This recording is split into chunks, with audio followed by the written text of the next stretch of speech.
সম্মানিত দর্শক, বিভিন্ন দেশে অবস্থানরত প্রবাসীদের মধ্যে বিভিন্ন প্রকার তথ্য উপাত্ত প্রদান ও প্রবাসীদের মধ্যে সুসম্পর্ক উন্নয়নে সহযোগিতা করা, দেশের উন্নয়নে প্রবাসীদের অবদান ও তাদের আরও কিছু করার সুযোগ আছে।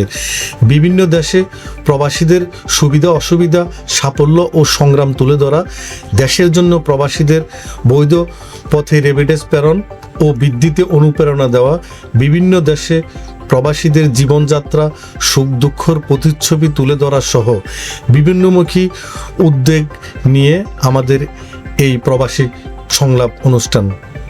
সম্মানিত দর্শক, অনুষ্ঠান জুড়ে আছি আমি আকবর হোসেন বাচ্চু।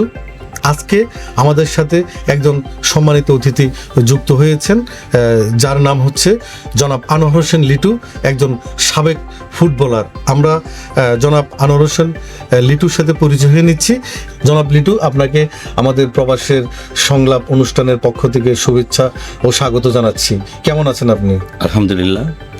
যে আপনার কাছে আসলে আমরা জানতে চাচ্ছি সেটি হচ্ছে, আপনি যেহেতু দীর্ঘদিন প্রবাসে আছেন, তার আগে আপনি দেশে বিভিন্ন ক্লাবগুলোতে খেলেছেন এবং বাংলাদেশের ফুটবল নিয়ে আপনার একটা দীর্ঘ একটা স্বপ্ন ছিল এক সময়, বাংলাদেশের ফুটবল বিশ্বব্যাপী এগিয়ে যাবে, একসময় বাংলাদেশ বিশ্বকাপ ফুটবল খেলবে।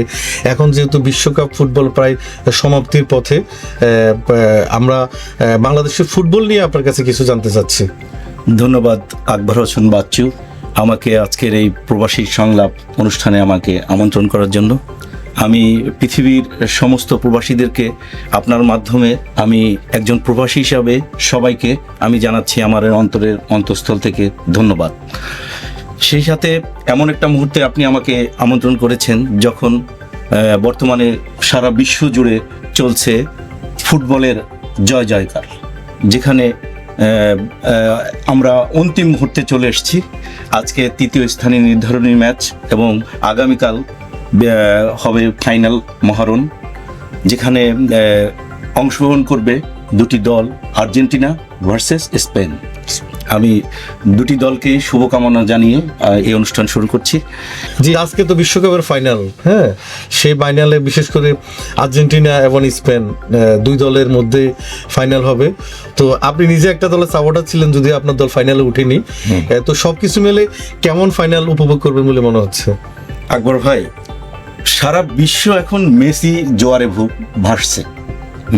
মেসির যে এই 39 ইয়ার্স এইজে সে যে তার ফুটবলের শৈল্পিকতা, তার যে নৈপুণ্য, তার যে খেলার স্পিরিট, আসলে সত্যি বলতে কি, আমি তো ব্রাজিলের সাপোর্ট হয়েও মেসির চরম ভক্ত। তার যে খেলা, তার খেলা আমি কল্পনায় দেখি যে লাস্ট যে সেমিফাইনালে সে দুটি অ্যাসিস্ট করলো। আমার সামনে অনেক ফুটবলাররা বসে আছেন, যারা এই অনুষ্ঠান দেখছেন, তারা নিজেরাও স্বীকার করতে হবে তার যে মেধা, সে কিভাবে দুটি সে অ্যাসিস্ট করেছে, দুটি গোল সে করাইছে তার সতীর্থদের দিয়ে। এটা শুধু মেসির দ্বারাই সম্ভব। আপনি দেখেছেন, মানে হেরে যাওয়ার একটা ম্যাচ থেকে কিভাবে কামব্যাক করেছে, কিভাবে ঠিক 10 মিনিট আগে দলটাকে আবার কামব্যাক করলো। খেলেছেই 10 মিনিট, ওই 10 মিনিট মানুষের স্বপ্নে ভাসে। ওই 10 মিনিট তারা কি খেললো। আর এখানে আমি সবচাইতে যে জিনিসটা আমি সবার কাছে বলতে চাই, আর্জেন্টিনার সারা বিশ্বের যত সাপোর্টার আছে তার 99% কিন্তু মেসি ছাড়া অন্য প্লেয়ারদের নামও জানে না। জানবে কিভাবে? পুরা মাঠে সবাই মেসিকেই দেখে। আপনি দেখেছেন তার স্কিলটা, দেখেছেন সে কিন্তু দাঁড়ায় থাকে, কিন্তু যখন তার কাছে বল আসে সে কত সুন্দর ভাবে সে পাসিংটা করে, কত সুন্দরভাবে সে আঙ্গুল দিয়ে ইশারা করে। আপনি খেয়াল করেছেন কিনা? এবং কি সবাই বলে কোচ তাদেরকে এইভাবে বলে দিয়েছে দেখে তারা এভাবে খেলে। আমি মনে করি না, মাঠের মধ্যে মেসি খেলে, মেসি সবাইকে দিয়ে খেলায়।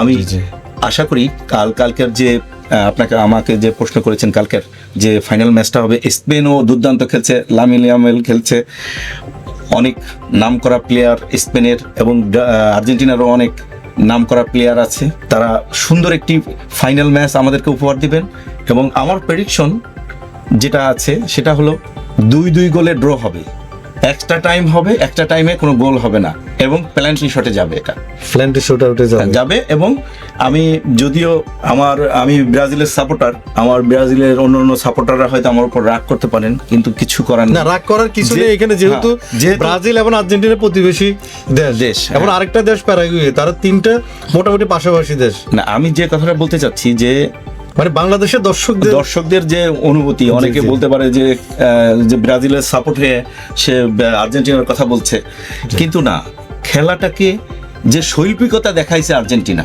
আর আর্জেন্টিনার এখন আমাদের দেশে বলে একটা চলছে আর কি, জোয়ার চলছে চলছে। আর্জেন্টিনার। আপনি প্রথম ম্যাচ থেকে সেমিফাইনাল পর্যন্ত আমরা যেটা দেখলাম, তারা হেরে যায় কিন্তু লাস্টে কামব্যাক করে, এটা তাদের স্পিরিট। তারা কখনো পরাজয় স্বীকার করতে চায় না এবং তারা শেষ পর্যন্ত ফাইনালে চলেই গেছে।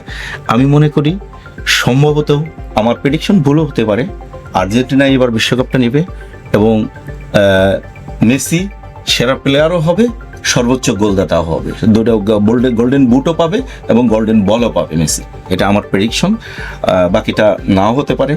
তবে একটা কথা বলে রাখি আজকে শেষ মুহূর্তে, একটা বিশ্বে একটা মানুষ যে এত সুন্দর মানুষকে আনন্দ দিতে পারে, সেটা মেসিকে ছাড়া কেউ করতে পারে নাই। আমি বলি, এই আপনার মাধ্যমে সবাইকে একটা কথাই জানাচ্ছি, আমার মতে সর্বকালের সর্বশ্রেষ্ঠ প্লেয়ার মেসি, আমি এক বাক্যে স্বীকার করছি।